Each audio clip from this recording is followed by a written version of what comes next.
ऐसे चिंतन करने वाले की हृदय स्थिति, बोले जैसे वायु रहित स्थान में दीपक जलाया जाए तो एक तार लो, ऐसी होती है प्रसन्नात्मा का भगवत चिंतन। स्वाभाविक हर समय चल रहा है। ये न सोचे कि भावदेह की प्राप्ति हो जाएगी तो सब क्रियाएं बंद हो जाएंगी, फिर हमारा गृहस्थी का कार्य कैसे होगा, ऐसा नहीं है।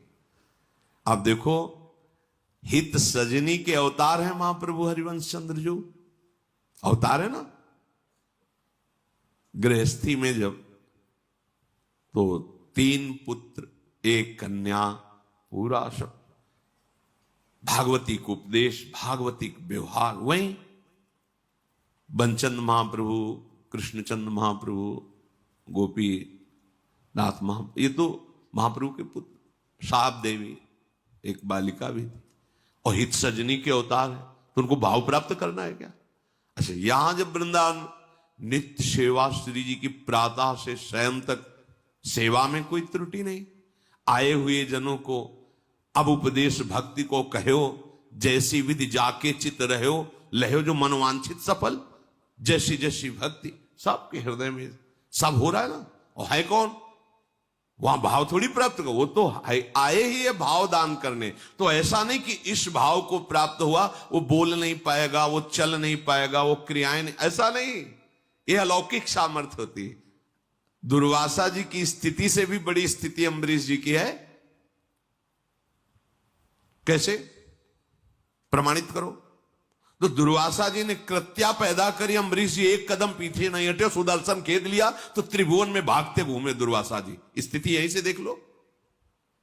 कृत्या भयंकर ज्वालामयी अम्बरीश जी को नष्ट करने के लिए दुर्वासा ने प्रकट की और दौड़ी दुर्वासा जी की प्रेरित होकर अम्बरीश जी की तरफ। ऐसे हाथ थे दुर्वासा की प्रणाम मुद्रा, एक कदम पीछे नहीं हटे। स्थिति देखो। और जे ही सुदर्शन चक्र ने कृत्या को नष्ट किया और दुर्वासा जी को दूर से ताप, तो पूरे त्रिभुवन में भागते गए, भागना पड़ा, खड़े नहीं रहे। अम्बरीश जी का क्या कार्य रुका हुआ है? चक्रवर्ती सम्राट, सारे कार्य हो रहे हैं और 8 पहर उनकी स्थिति केवल कृष्ण में है। सावई मना कृष्ण पदा। ये ना समझे कि अब ये जो भक्ति को उपदेश करें इसका मतलब हमें बाबा जी बनना पड़ेगा, और मतलब एक गुफा में बैठ के, एक कमरे में बैठ के आंख मूंदे, ये भक्ति का ये बहुत प्रवीण, बहुत ऐसा नहीं। देखो आचार्यों को, महापुरुषों को, सबको देखो ना, स्थिति किस कोटि की है, कैसे लोक व्यवहार में वैसे ही दिखाई दे रहे। वो सामर्थ्य भागवतिक है। जैसे कोई बहुत कठोर हो सकता है तो फिर कोमल कैसे हो सकता है? एक ही बात तो होगी ना।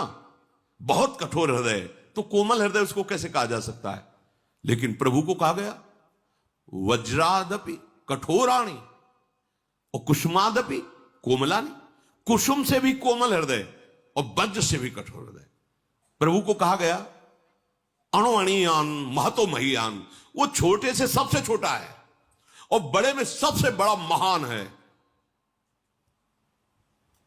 जो सूक्ष्मदर्शी से जीव देखा जाए उसके हृदय में आराम से शयन कर रहा है मेरा गोविंद, और अनंत ब्रह्मांड एक रोमकूप में वास कर रहे हैं। दिखरावा ते माते अद्भुत रूप प्रचंड, रोम रोम प्रतिलागे कोटि कोटि ब्रह्मांड, अणुअणियान महतो महियान। उसका दास है तो वो अगर व्यवहारिक क्रियाएं सम्यक करता हुआ अपनी स्थिति में, तो कौन सी आश्चर्य की बात है? क्योंकि सर्वाश्चर्य में प्रभु की आराधना है। ये न सोचे कि हम